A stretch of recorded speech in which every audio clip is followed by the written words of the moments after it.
जय हिंद साथियों। चलिए मैं आज बायोलॉजी का सेकंड क्लास देखते हैं। आज हम लोग देखने वाले हैं बायोलॉजी का शेष चैप्टर, जो आपको हम पिछले क्लास में क्लास करवा रहे थे। उसमें आपका 3 चैप्टर बच गया था, उसी चैप्टर को हम आज देखने वाले हैं। पहला आपका होगा उत्सर्जन तंत्र। तो चलिए इस क्लास को हम स्टार्ट करते हैं उत्सर्जन तंत्र से।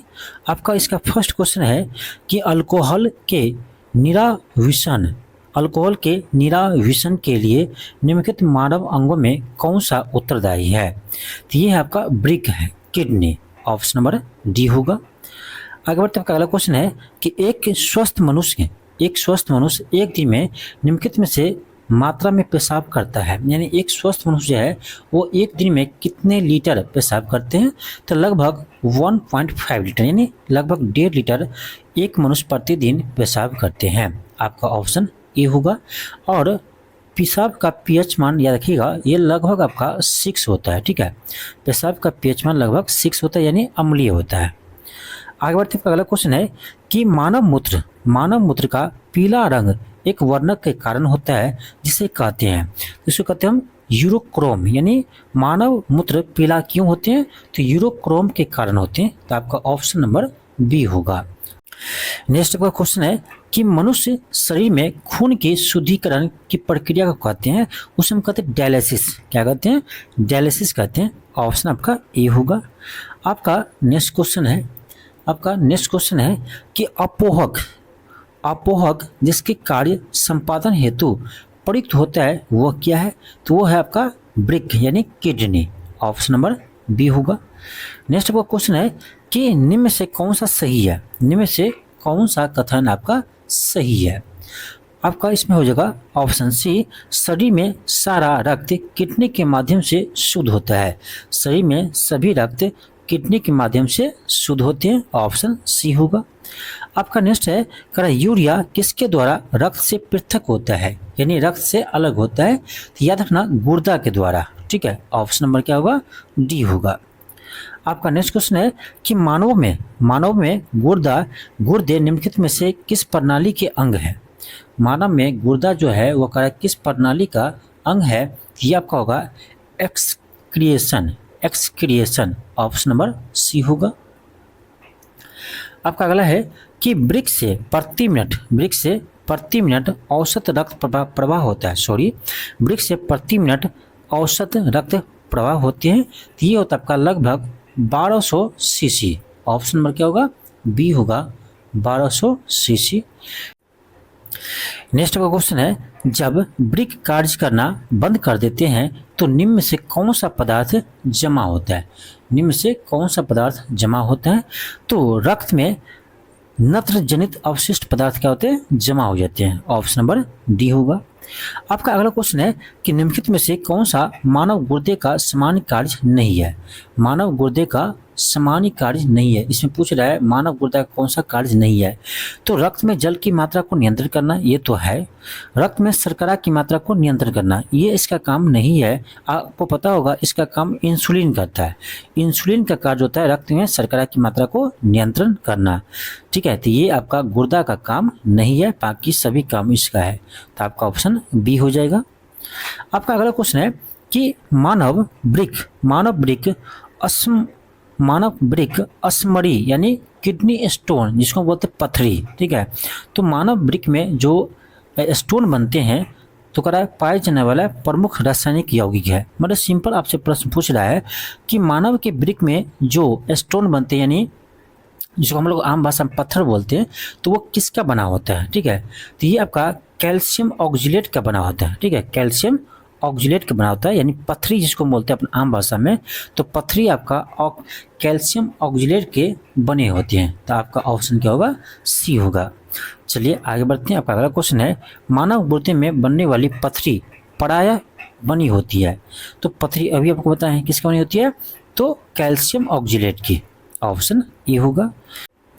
नेक्स्ट आपका क्वेश्चन कर रहा है वह तत्व जो मानव पसीने के माध्यम से उत्सर्जित होता है। तो देखो, पसीने के रूप में जो तत्व उत्सर्जित होते हैं वो आपका है, यानी सोडियम, पोटेशियम,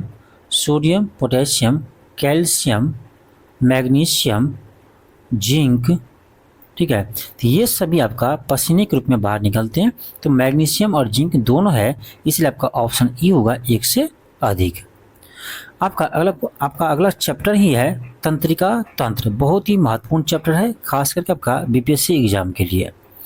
चलिए देखते हैं इसका पहला क्वेश्चन। देखते हैं पहला क्वेश्चन आपका है कि मनुष्य में कितने जोड़ी कपाल तंत्रिकाएं पाई जाती है, यानी मनुष्य के कपाल में कितने तंत्रिकाएं कोशिका पाई जाती है। तो आपका हो जाएगा ऑप्शन नंबर बी होगा, 12 जोड़ी। ठीक है, ऑप्शन बी होगा।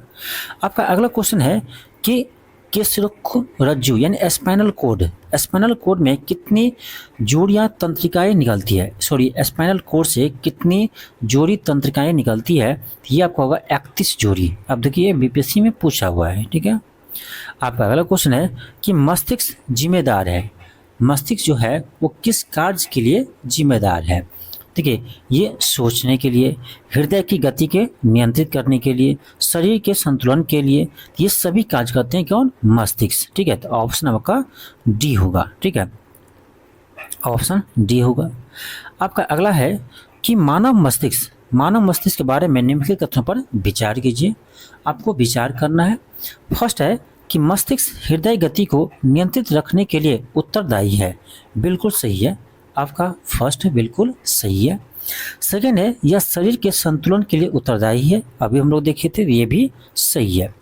तो आपका ऑप्शन नंबर सी होगा, 1 एंड 2 दोनों, 1 एंड 2 दोनों। आपका अगला क्वेश्चन है कि प्रतिवर्ती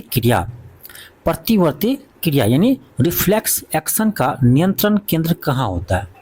रिफ्लेक्स एक्शन का नियंत्रण केंद्र कहाँ होता है। तो ये होता है आपका स्पाइनल कोड। ठीक है, स्पाइनल कोड होता है। आप देखेंगे यदि आप कहीं भी थोड़ा सा आग से जल जाते हैं, ठीक है, या आग से आप यानी टच कर जाते हैं, तो आप हाथ या पैर पीछे खींच लेते हैं। ठीक है, चाहे आपके पैर में कांटे जब गड़ जाते हैं तो आपको क्या करता है, पैर खींच लेते पीछे। तो ये जो है आपका रिफ्लेक्स एक्शन वो किसके द्वारा होता है, नियंत्रित किसके द्वारा होता है। तो ये आपका स्पाइनल कोड के द्वारा ये नियंत्रित होता है। ठीक है, इसी को बोलते हैं प्रतिवर्ती क्रिया। आगे बढ़ते हैं। आपका अगला है कि देखिए आपका क्वेश्चन आ ही गया, कराए सुई चुभने पर निम्नलिखित अंगों में से कौन सा दर्द महसूस नहीं करेगा। आपका ये अलग क्वेश्चन है। सुई चुभने पर कराए निम्न से कौन सा अंग जो है कराए उसमें दर्द नहीं करेगा। तो ये मस्तिष्क में दर्द नहीं होगा। ठीक है, आपका ऑप्शन बी होगा। आपका अगला है कि मानव के मस्तिष्क में स्मरण क्षमता कहाँ होती है, सोचने की क्षमता कहाँ होती है। तो देखो क्वेश्चन आपका ये है कि मानव के मस्तिष्क में स्मरण क्षमता कहाँ होती है। तो ये होती है आपका सेरिब्रम में। ठीक है, क्योंकि एग्जाम में अपना दोनों ऑप्शन आप कंफ्यूज कर जाते हैं। तो क्वेश्चन ये है कि मानव के मस्तिष्क में स्मरण क्षमता कहाँ होती है। तो ये होता है आपका सेरिब्रम में। ऑप्शन क्या होगा, बी होगा। आपका अगला क्वेश्चन है कि मानव के मस्तिष्क में स्मरण क्षमता कहाँ होती है। सेम क्वेश्चन क्या होगा, सेरिब्रम। क्या होगा, सेरिब्रम। ऑप्शन बी होगा। आपका अगला क्वेश्चन है शरीर का ताप नियंत्रित करता है। तो देखो भूख, प्यास, ताप ये सभी नियंत्रित करता है आपका हाइपोथैलेमस। ठीक है, हाइपोथैलेमस जो है वो शरीर के ताप को नियंत्रित करता है, भूख, प्यास, सभी, घृणा, सभी को नियंत्रित करता है आपका कौन, हाइपोथैलेमस। देखिए ये क्वेश्चन आपका 2018 में पूछा था, 2019 में पूछा, लगातार ये क्वेश्चन आपका बीपीएससी द्वारा पूछा गया है। आपका अगला क्वेश्चन है कि मानव शरीर का तापक्रम क्या होता है।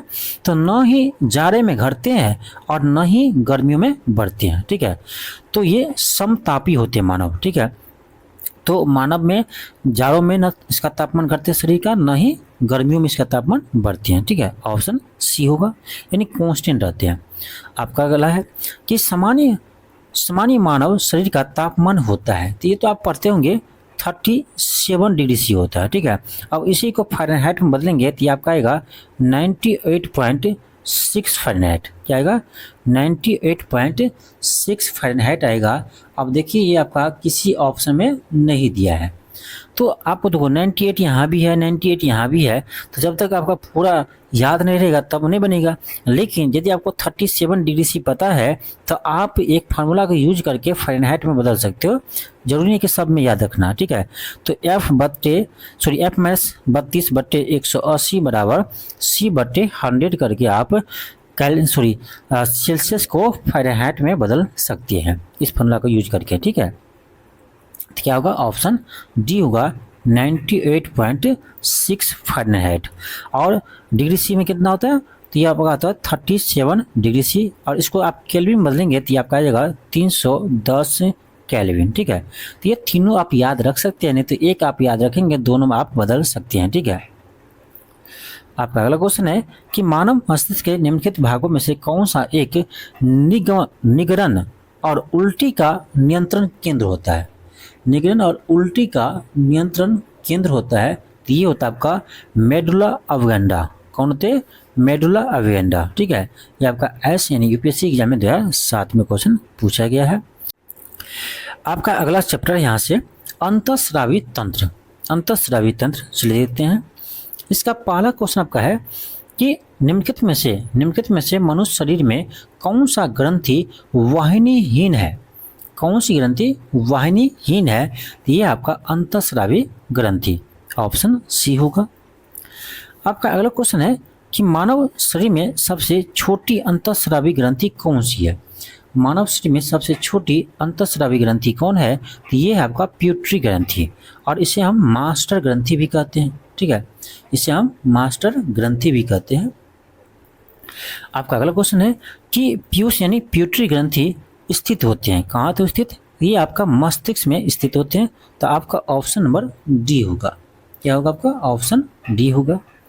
आपका अगला क्वेश्चन है कि मानव शरीर में निम्नलिखित में से कौन सी ग्रंथि अंतःस्रावी एवं बहिःस्रावी दोनों प्रकार की ग्रंथि है, तो ये आपका अग्नाशय ग्रंथि। अग्नाशय ग्रंथि एकमात्र ऐसी ग्रंथि है जो अंतःस्रावी और बहिःस्रावी दोनों है, तो आपका ऑप्शन सी होगा।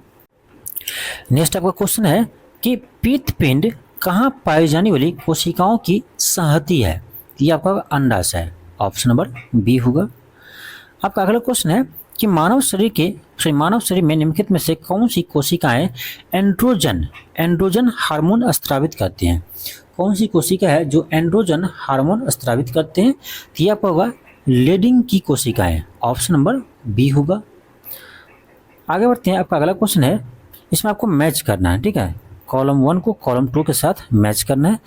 देखिए सूची 1 में ग्रंथि दिया है, सूची 2 में इनसे स्रावित होने वाले हार्मोन्स दिया है, ठीक है।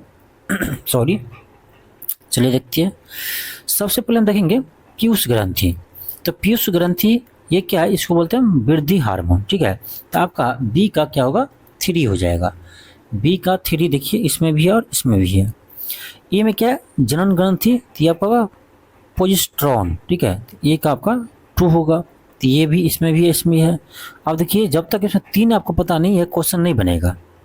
और आपको पता होगा इंसुलिन कहाँ से निकलते हैं, तो अग्नाशय ग्रंथि से निकलते हैं, तो आपका सी का 1 हो जाएगा। देखिए सी का 1 हो जाएगा, तो अब पता चला मुझे ऑप्शन सी होगा। तो ये यूपीएससी क्वेश्चन है, जब तक आपका 3 मैच नहीं पता है तब तक आप क्वेश्चन नहीं बना सकते हो, ठीक है। ऑप्शन सी होगा। आपका अगला क्वेश्चन है कि वृक्ष से मूत्र की मात्रा का निस्तारण नियंत्रित होता है, वो हार्मोन है, किसके द्वारा होता है, तो इस हार्मोन का नाम है एडीएच, ऑप्शन नंबर डी होगा। आपका अगला क्वेश्चन है, इसमें आपको मैच करना है, ठीक है। एक साइड दिया आपको हार्मोन, दूसरे साइड दिया है आपका स्रावित ग्रंथि, ठीक है। अब देखिए इसमें ये देखना है कि किस ग्रंथि से कौन से हार्मोन निकलते हैं, ये आपको यहाँ पर पता लगाना है, ठीक है। ये आपका क्या है, प्रोजेस्टेरोन, ठीक है, प्रोजेस्टेरोन। तो ये क्या होगा, प्रोजेस्टेरोन ये आपका महिला सेक्स हार्मोन, तो आपका होगा सॉरी गर्भाशय, महिला के गर्भाशय निकलते हैं आपका प्रोजेस्टेरोन। टेस्टोस्टेरोन क्या है, तो ये आपका पुरुष के वृषण से निकलते हैं आपका टेस्टोस्टेरोन, तो आपका 4 हो जाएगा बी का। थायरॉक्सिन क्या होगा, थायराइड ग्रंथि से निकलते हैं। फिर आपका इंसुलिन आपका अग्नाशय ग्रंथि से निकलते हैं, तो आपका क्या होगा 3 4 1 2 किस में, ऑप्शन ए में है, तो ऑप्शन ए हो जाएगा। अगला क्वेश्चन देखते हैं आपका। अगला क्वेश्चन क्या है? अगला क्वेश्चन क्या है आपका? यदि किसी प्राणी को कार्बोहाइड्रेट से भरपूर चीजें खाने को दी जाए तब भी उसके रक्त में शर्करा का सांद्रण स्थिर बने रहने की प्रवृत्ति होती है। इसका कारण यह है कि प्राणियों के मामले में अग्नाशय के हार्मोन ऐसी परिस्थिति उत्पन्न करते हैं। ऐसी परिस्थिति कौन उत्पन्न करते हैं? तो अग्नाशय का हार्मोन। ठीक है, ऑप्शन नंबर बी होगा। आगे बढ़ते हैं। आपका अगला क्वेश्चन है कि अगर अग्नाशय में खराबी हो जाए तो क्या होगा? अगर अग्नाशय खराब हो जाए तो क्या होगा? अब ऑप्शन देखिए, इंसुलिन और ग्लूकोन नहीं बनेंगे। आपको पता होगा अग्नाशय से ही इंसुलिन निकलते हैं, तो क्या होगा? इंसुलिन नहीं बनेंगे जब खराब हो जाएगा आपका अग्नाशय, तो ऑप्शन बी होगा। आपका अगला क्वेश्चन है कि अग्नाशय को पाचक रस के उत्पादन के लिए उत्तेजित करने वाला हार्मोन कौन सा है? बहुत अच्छा क्वेश्चन है, बीपीएससी में ऐसे प्रश्न नहीं आया है लेकिन आपका आ सकता है। ठीक है, क्वेश्चन ये कह रहा है कि अग्नाशय को पाचक रस के उत्पादन के लिए उत्तेजित करने वाला हार्मोन कौन सा है? तो ये आपका सिक्रीटिन। कौन सा है? सिक्रीटिन। ऑप्शन सी होगा। हम आगे बढ़ते हैं। आपका अगला क्वेश्चन है, इंसुलिन क्या है? इंसुलिन क्या है? तो इंसुलिन एक प्रोटीन है। ऑप्शन डी होगा। इंसुलिन क्या है? तो इंसुलिन एक प्रोटीन है। कहाँ से निकलती है? तो अग्नाशय ग्रंथि से। आपका अगला क्वेश्चन है कि मानव तंत्र में इंसुलिन किसका उपाचय यानी मेटाबॉलिज्म करता है? ठीक है, करा है। मानव तंत्र में इंसुलिन किसका मेटाबॉलिज्म करता है? ठीक है, मेटाबॉलिज्म करता है। तो ये करता है आपका कार्बोहाइड्रेट और प्रोटीन दोनों का। ठीक है, कार्बोहाइड्रेट और प्रोटीन दोनों का मेटाबॉलिज्म का नियंत्रण कौन करता है? तो ये करता है आपका इंसुलिन। तो आपका यानी सी और बी दोनों होगा, इसलिए ऑप्शन ई होगा, एक से अधिक। आपका अगला क्वेश्चन है कि मधुसूदन यानी इंसुलिन, मधुसूदनी इंसुलिन अंतःस्राव हार्मोन है। इंसुलिन एक कौन सा हार्मोन है? ठीक है, तो इंसुलिन एक क्या है? पेप्टाइड है। यहाँ पर देखिए अलग तरह से ऑप्शन दिया है, तो इंसुलिन क्या है? एक पेप्टाइड है। ऑप्शन सी होगा। आपका अगला क्वेश्चन है, इंसुलिन होता है। अब देखो यहाँ पर फिर अलग तरह से ऑप्शन है, तो इंसुलिन क्या होता है? तो इंसुलिन एक प्रोटीन है। ऑप्शन नंबर सी होगा।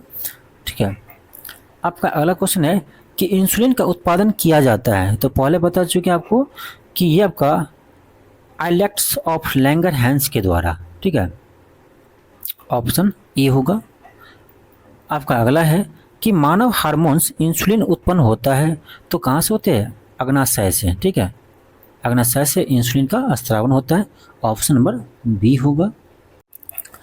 फिर आपका अगला क्वेश्चन है कि इंसुलिन एक प्रकार का है। इंसुलिन क्या है? एक प्रकार से यह हार्मोन्स है। ऑप्शन नंबर ए होगा।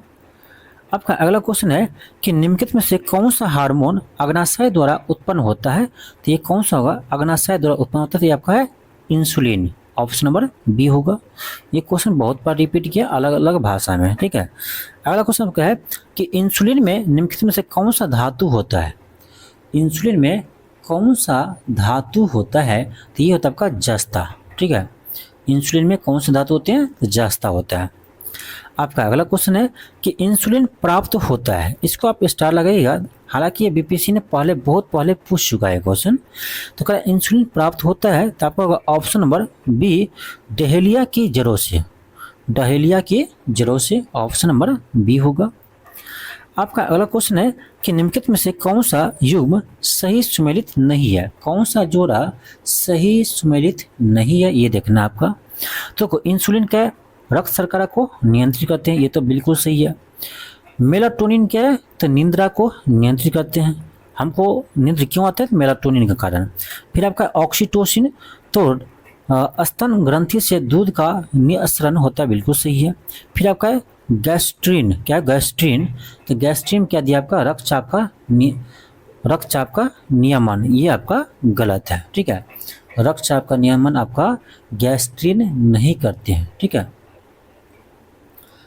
तो आपका ऑप्शन नंबर डी जो है वो गलत है।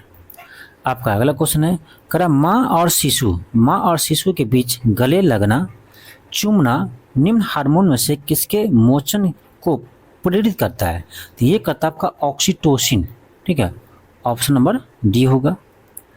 आपका अगला है कि निम्नलिखित में से कौन सा हार्मोन स्तन ग्रंथियों से दूध का स्राव होने में भूमिका निभाते हैं, तो ये निभाता है आपका ऑक्सीटोसिन, ऑप्शन नंबर डी होगा।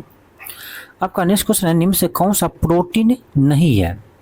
इसमें आपको बताना है कि कौन सा एक प्रोटीन नहीं है, इनमें से कौन सा एक प्रोटीन नहीं है।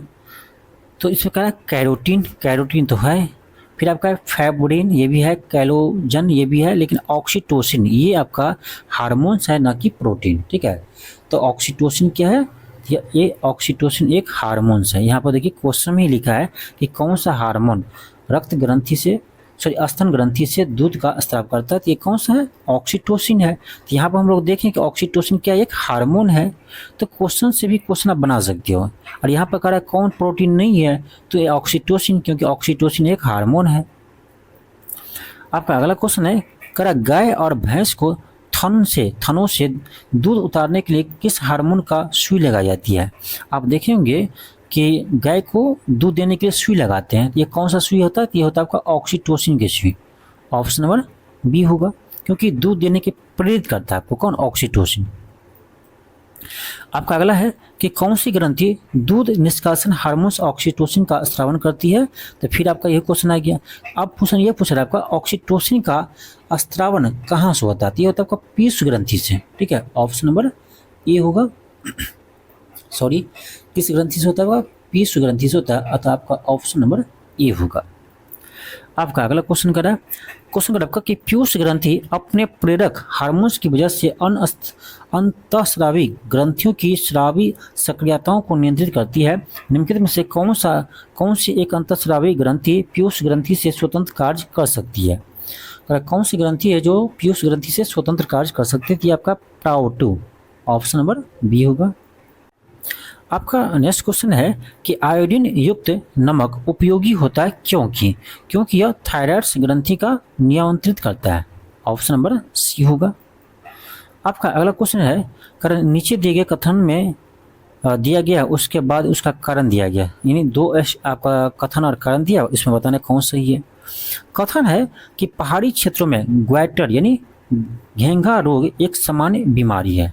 पहाड़ी क्षेत्रों में ग्वाइटर यानी घेंघा रोग एक सामान्य बीमारी है। पहाड़ी क्षेत्रों में लोगों के भोजन में आयोडीन की कमी होती है। आपको पता ही होगा आयोडीन की कमी से कौन सी रोग होती है, घेंघा रोग होती है। तो यानी ये भी सही है और ये भी सही है, और यानी कथन का ये कारण जो है इसका सही से एक्सप्लेनेशन भी कर रहा है, यानी व्याख्या भी कर रहा है। तो कौन सा आंसर होगा इसका आंसर आपका हो जाएगा ऑप्शन नंबर ए, यानी ए और आर दोनों सही है और आर ए की सही व्याख्या भी है। आपका अगला क्वेश्चन है कि थायरॉक्सिन क्या है।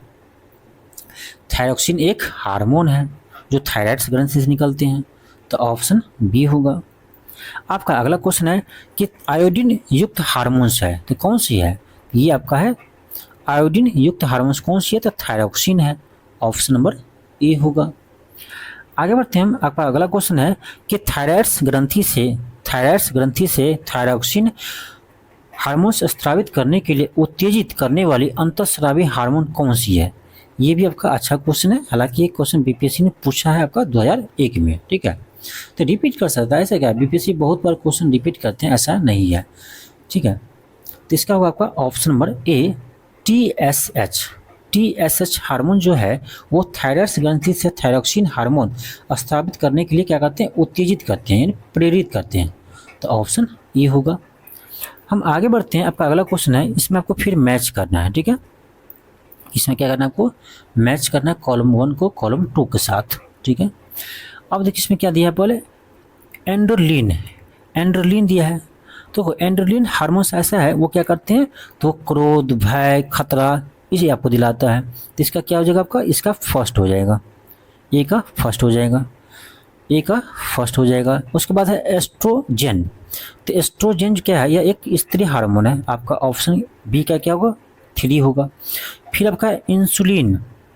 ठीक है, इंसुलिन, तो इंसुलिन का क्या होगा, आपका ग्लूकोज हो जाएगा। ठीक है, क्योंकि देखो इंसुलिन की कमी से ही आपका मधुमेह रोग होता है। ठीक है, तो ये आपका ग्लूकोज रहेगा। फेरोमोन, इसका आपका ऑप्शन 2 हो जाएगा। तो देखिए कौन सा होगा, तो आपका है 1342 आपका ऑप्शन नंबर सी होगा।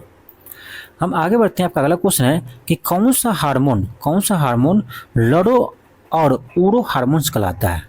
कौन सा हार्मोन लड़ो और ऊरो हार्मोन्स कहलाता है। तो ये आपका है एंड्रेलिन हार्मोन। कौन सा है, एंड्रेलिन हार्मोन, ऑप्शन नंबर बी होगा।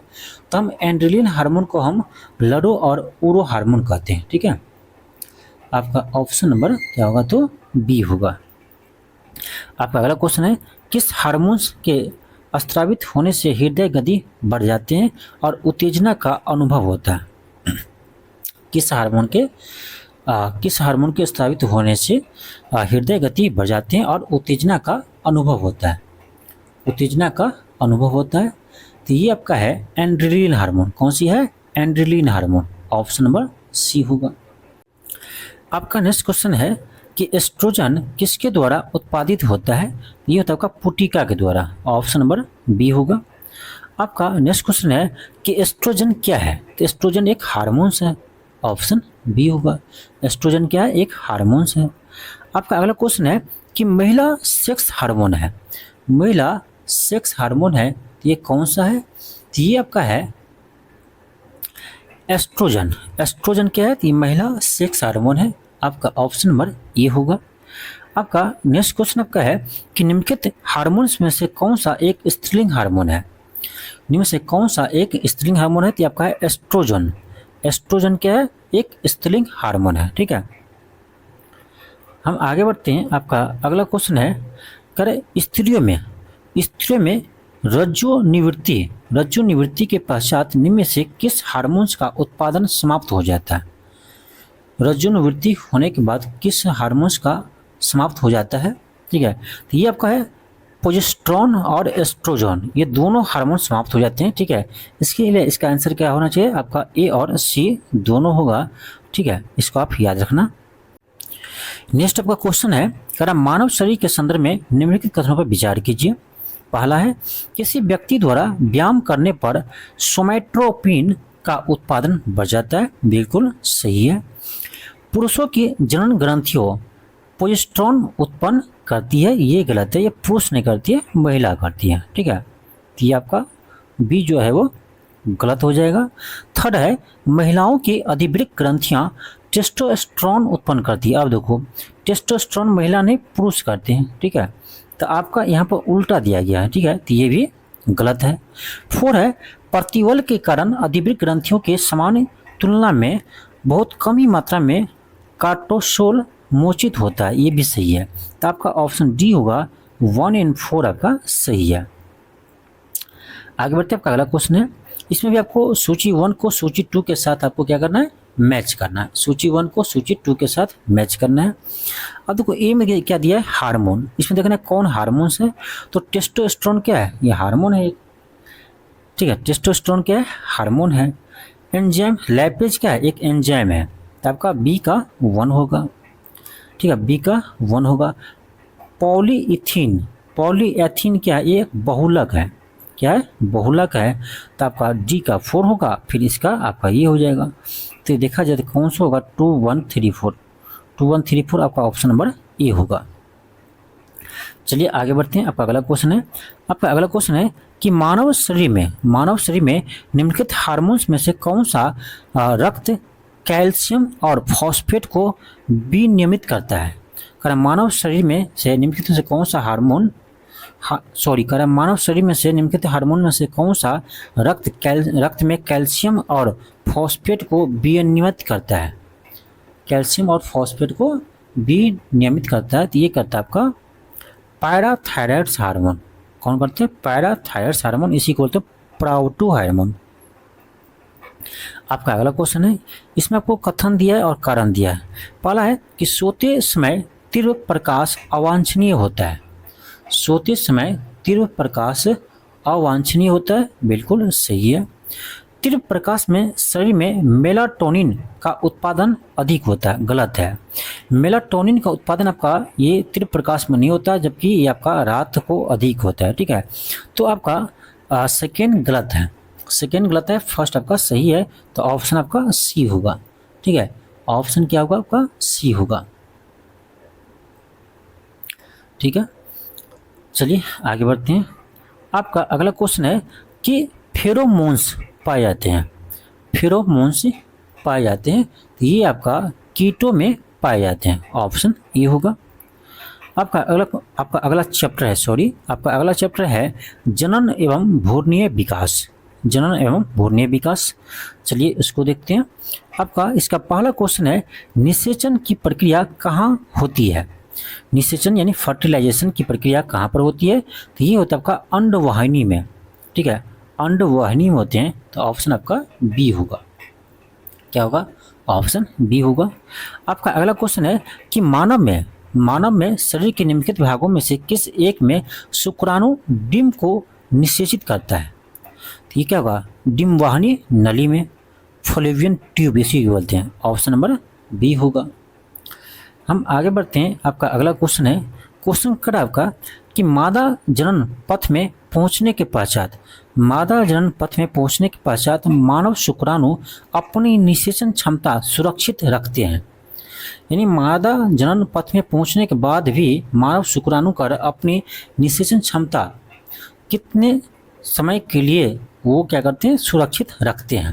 तो इसका होगा आपका ऑप्शन नंबर डी, 1 से 2 दिन के लिए, 1 से 2 दिन के लिए। ठीक है, आप देखिए ये यूपी पीसीएस क्वेश्चन पूछा है, बहुत ही नया टाइप का ये क्वेश्चन है। आपका अगला क्वेश्चन है कि मानव भ्रूण का हृदय कब तक स्पंदन करने लगता है? मानव भ्रूण का हृदय कब तक स्पंदन करने लगता है? तो आपका ऑप्शन नंबर सी होगा, अपने परिवर्धन के चौथे सप्ताह में। ठीक है, ऑप्शन सी होगा। आगे बढ़ते हैं। आपका अगला क्वेश्चन है, क्वेश्चन कर आपका निम्नलिखित में से कौन सी कला परिवर्धनशील भ्रूण की शिशकन से रक्षा करती है? शिशकन से रक्षा करती है, तो आपका इसका ऑप्शन ए होगा, उल्व। ठीक है, उल्व, ऑप्शन ए होगा। ये आपका लास्ट क्वेश्चन था। ठीक है, आज क्लास के लास्ट क्वेश्चन था। तो मैंने आपको 2 क्लास में आपको बायोलॉजी का 7 चैप्टर समाप्त कर दिया हूँ। ठीक है, आपका मैं 2 क्लास में बायोलॉजी का जो 7 इम्पोर्टेंट चैप्टर था उसको हम समाप्त कर दिए हैं।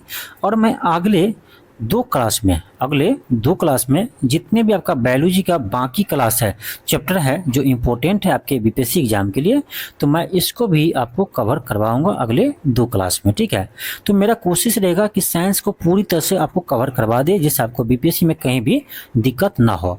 और मैं पहले उस चैप्टर को ही करवाता हूँ जहाँ से बीपीएससी में आपका अधिक प्रश्न पूछे गए हैं। ठीक है, उसी के ध्यान में रखकर हम चैप्टर को लेकर आते हैं। ठीक है, तो चलिए मिलते हैं आपको नेक्स्ट क्लास में। आज के लिए इतना ही। थैंक यू, धन्यवाद।